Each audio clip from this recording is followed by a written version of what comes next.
The objective of a subwoofer enclosure is to essentially accomplish three tasks. Separate the front and back wave of the driver so that the front wave and the back wave aren't canceling each other out. The second is to bring the QTC, the total Q of the driver and the enclosure together, to bring that QTC to 0.707 or 0.7 or something close to 0.7. That's really the jobs of the subwoofer enclosure. Controlling, manipulating, changing, emphasizing. That's where all the different types of boxes come into play. There are, of course, sealed enclosures. Then there's smaller and larger sealed enclosures. Then there's ported enclosures. There's multi-chambered ported enclosures. There's infinite baffle, which is like a large sealed enclosure. There's series and parallel sixth orders, and it's just a ton of different styles of ports and chambers and connection together that can all do different things. What they all do is take the available output of a driver and squeeze it up and emphasize it in different ways. So say for instance, the driver is in an infinite baffle or a large sealed enclosure, is capable of playing from 30 hertz to 1200 hertz. Yeah, that probably can play that high. But you don't need all that information. You don't need to reproduce that frequency range. What you want is to reproduce from 20 hertz or 30 hertz to 60 hertz, for example. All right, so you don't need any ability to play below 30 hertz or above 60 hertz, but you want to get all you can out of that range. So then you could use a tuned ported enclosure that was tuned at, say, 30 to 60, say 45 hertz or 42 hertz,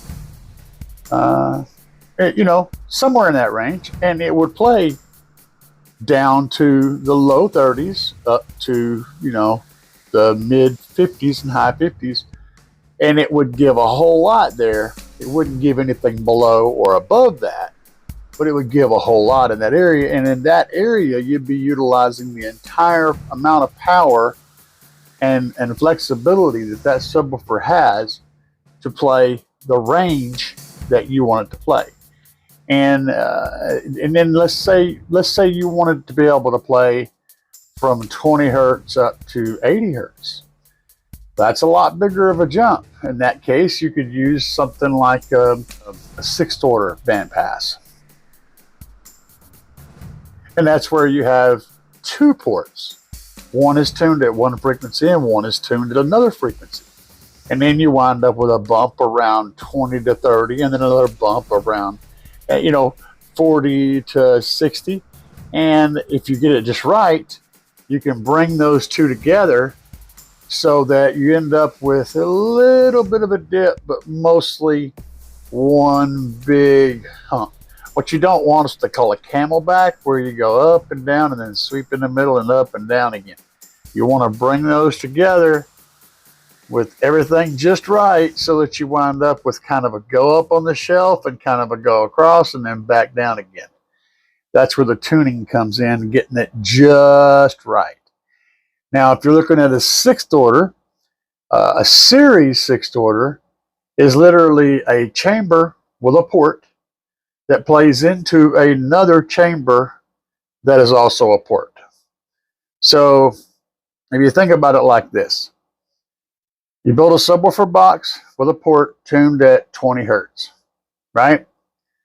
Put that inside of another subwoofer box with a port tuned at 40 hertz. Nah, it's probably the other way around, but the point is the driver would play 20 hertz on that port, and then the air moving through that chamber and that big, huge enclosure would get pushed out and create another plug at the right frequency in that second port and play that frequency also. And you see a lot of these in that's by way of a series 6-order. You see a lot of these in big wall builds whenever you have people with the subwoofers all on a shelf behind them and the hair's blowing everywhere. What's going on there is below the subwoofers, there's a chamber. And it's usually, they like to do the 1-to-3 ratio. So it'll be, let's say it's 10 cubic feet, just pulling a number out. It's 10 cubic feet of airspace under those subs. And then there'll be a chamber in the back that's tuned at like 40 hertz, right? And then that comes out in that top chamber, well, the part that you're looking into is going to be, 20 cubic feet. So there's 2/3 of the whole cubic feet of the whole enclosure is up top, and then 1/3 is on the bottom. That's the 1-to-3 ratio. And that chamber will have a big old port back behind you that would be tuned to like 40 hertz. I mean, like 20 hertz, right? Vice versa. The point is, one chamber is tuned to one frequency, the other is tuned to, another frequency, and then you end up with a wider band and a whole lot of air moving back and forth by your head and out the windows, which is how you get your hair tricks. So deciding your subwoofer situation is all about deciding what compromises you're willing to make. It's all about compromises in some way, form, or fashion. You need to know what kind of music you listen to, how you listen to it, because these are going to be things that help you decide on your compromises. You need to know what your budget is, what kind of car it is. Again, these are decision-making factors. And how much space are you willing to give up to compromise for your subwoofer system? Some basic facts. The larger the cone area, total cone area is that you are using to create bass, the better you're going to be able to create low end at a loud volume. The larger the enclosure is, to a point, is going to somewhat dictate how low you can easily play. Again, to a point. Once you go to a certain point, then you start going into other problems. But less air resistance inside the enclosure, less acoustic suspension is going to allow the driver to move more efficiently back and forth. That said, if you have a driver that's designed to run at 2,000 watts RMS, it's also designed for, 4 cubic feet of airspace. That whole thing is part of the intention for that driver. It needs to be somewhere in the neighborhood of 2,000 watts RMS to get its full potential movement in a 4 cubic foot of airspace, right? So that right there, that amount of airspace dictates how much back pressure it's going to be dealing with. So they figured that out when they designed the driver. It needs this much airspace to have this much air spring restricting it. And in order for it to be able to do the full movement, it needs this much power to do that. Now, here's the thing.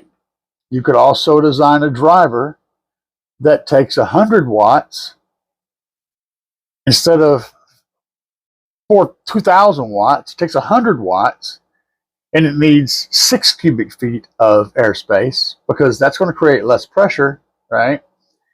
Less spring. So the driver doesn't have to work as hard to move, which requires less power. which requires it to be a lighter material, which means the whole moving mass has to be lighter, which means it's not going to be as rigid, so it's probably not going to be quite as clean at louder volumes, even though technically it's still going to be doing the same thing. So we'll make the cone more rigid so that it can not deform with more pressure, but then it's going to have more mass. We're going to have to make the voice coil stronger and a stronger motor so it can overcome that. But now it's overcoming the airspace. It's going to get sloppy, and we need to squeeze it up a little bit and a little bit less airspace. Okay, now we're starting to get, that's better. Oh wait, we need more power because now we have more mass, bigger motor, and less airspace. We're gonna need a little more power. You see how this all works? Like, you could go and pick up a subwoofer and put it in a box and put amp on it, and it'll make bass. You might even get lucky and it do a pretty dang good job of it. But it's not that simple to get it great. It's like the subwoofer was designed for a specific set of circumstances. It's not like you just go build an engine and pick a random car and shove it in. The thing was designed to work with the thing, at this speed, at this thing, and it's all designed to work together to give you the optimum outcome. This is why it is so important that you read and understand the requirements for the equipment that you're using. If you've got a subwoofer that wants 2 cubic feet of sealed airspace or 3 cubic feet of ported airspace, you've got to give it what it asks for, because that's what the engineers designed it to operate in. If you put it in something else, it's not going to work as good as it could. It may completely fail. It may, you know.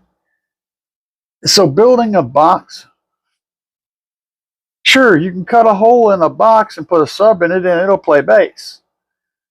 But ultimately, you've got to either buy an enclosure that has been built to spec for a specific sub,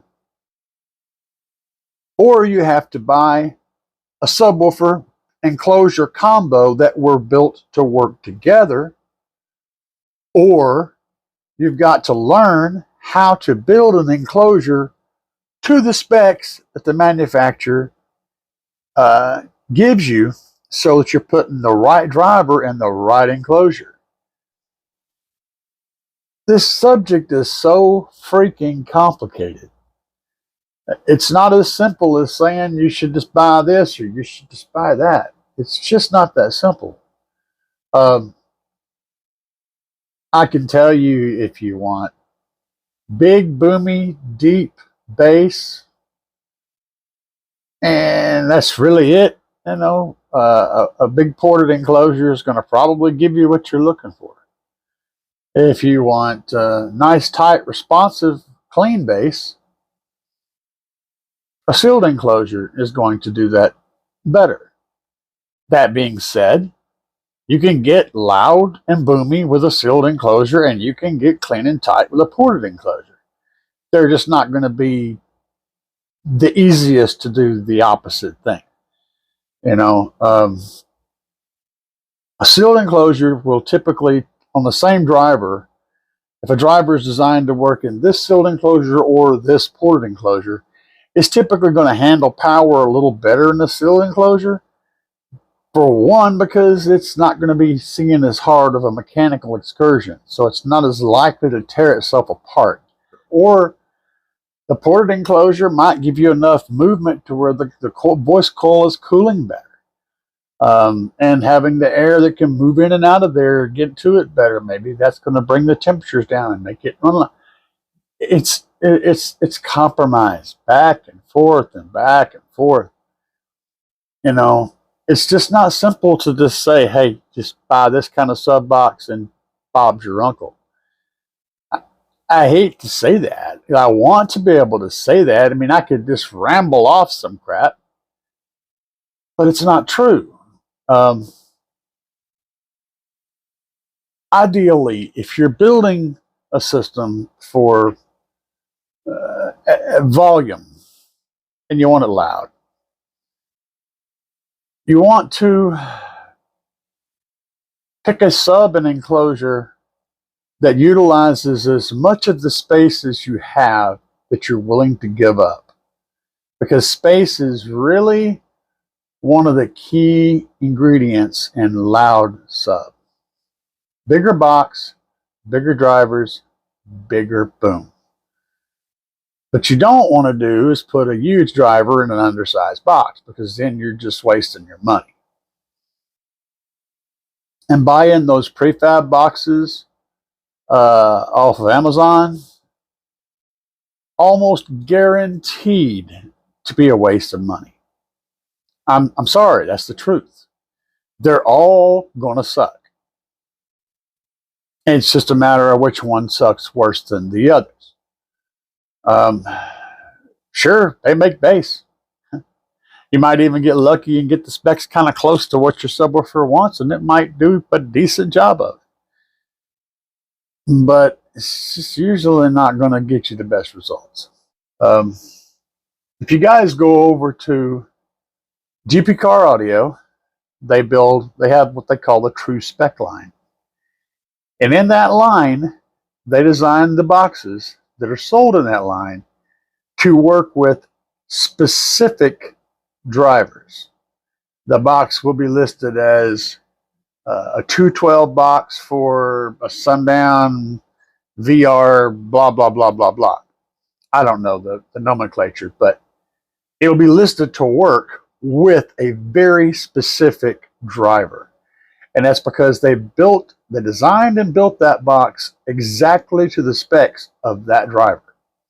So if you already own the driver, or if you want to buy the driver, you get the box and it's going to work beautifully with that driver. And it might kind of work with other drivers, but it's going to work amazingly with that specific driver because they've factored in all of the specs. You can go to Gately Car Audio. Bobby Gately. Crazy expensive stuff, but he builds absolutely beautiful boxes. And he does the same thing. He designs those enclosures to work with specific drivers. So they're built to the spec. For your money, GP is going to do a better job because you're going to pay a little bit of money for a really awesome enclosure. If you don't mind spending $2 or $3 grand on a really nice box, and Bobby Gately's got that. Gately is going to make the primo show-stopping, wicked-looking enclosures. GP's got stuff that you can finish out yourself that comes ready to go, that's going to be matched to spec to give you all the boom boom you want for a couple hundred, few $100. Whereas Gately's going to do the same thing, but it's going to be completely finished out and beautiful for a couple $1,000. So it just depends on how much you want to put into it. Again, it goes back to compromises. If you want to build it yourself, then you need to learn how to build a sub box. And I recommend starting out simple with either a sealed enclosure or a single port on a single driver so that you can whittle away a lot of the extra crap that you're going to have to learn to do more advanced stuff. And start with something simple and get that right, and then move up. Because, screwing a box together may seem simple until you do it. And then you realize all the little stuff that we're not even talking about designing, we're just talking about building it. All the little things that you're not as good at as you thought you were. I can cut a straight line with a skill saw. Can you? Are you sure? The first time you cut a few pieces and stick them together, and you're looking at that going, man, how did I get so crooked? You're looking down that line going, oh my God, I could throw a softball through that crack. Break out the silicone, seal it up. Next time, do it better, you know? The point is, you think it's simple until you start doing it. And then, like I said, you literally realize all the areas at which you thought you were very proficient that you are not as efficient or proficient as you thought you were. Um, so starting out working with it, don't be scared. I mean, jump in there. You know, get yourself some scrap plywood and stuff and just start building crap. You know, that's the best way to learn, is just to throw it at the wall and see what happens. You know, get a base box.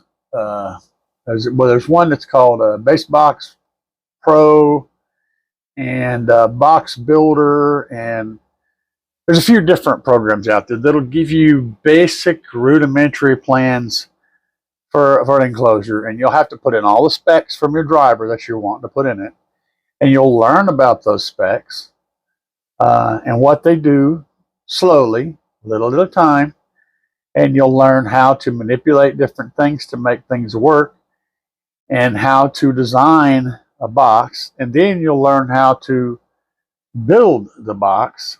You know, you're going to get your saw skills on point, and you're going to learn how to pre-drill your holes, because if you don't, you're going to bust that wood and have be like, oh man, it was going so good until the wood split when I put a screw in it.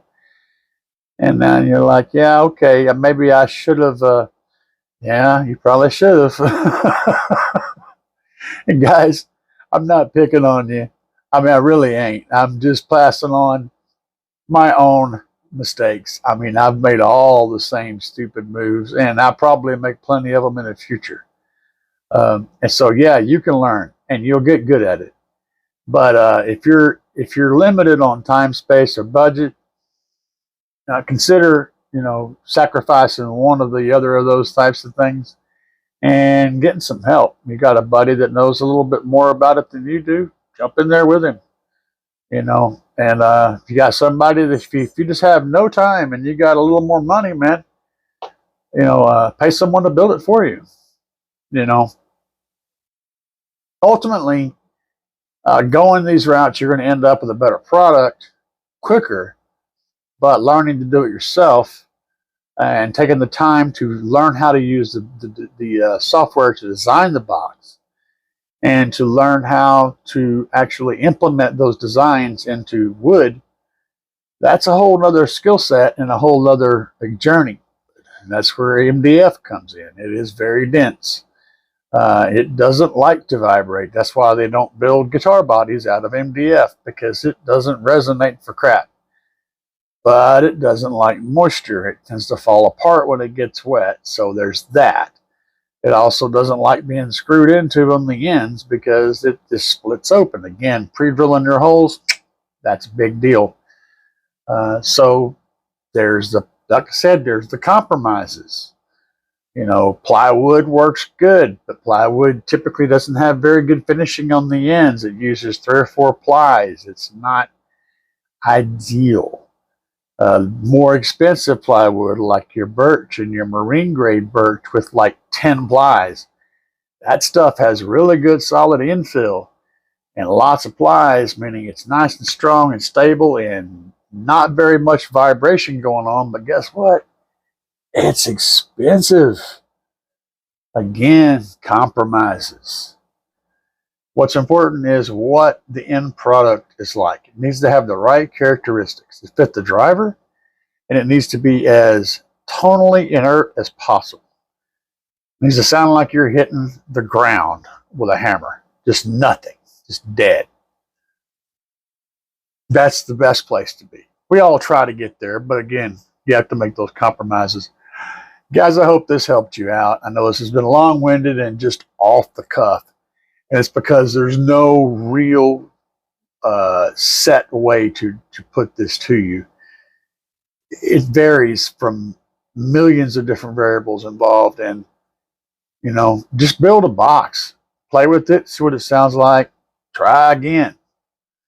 You know, and if you ain't that kind of inventive person, buy one. I gave you two great resources.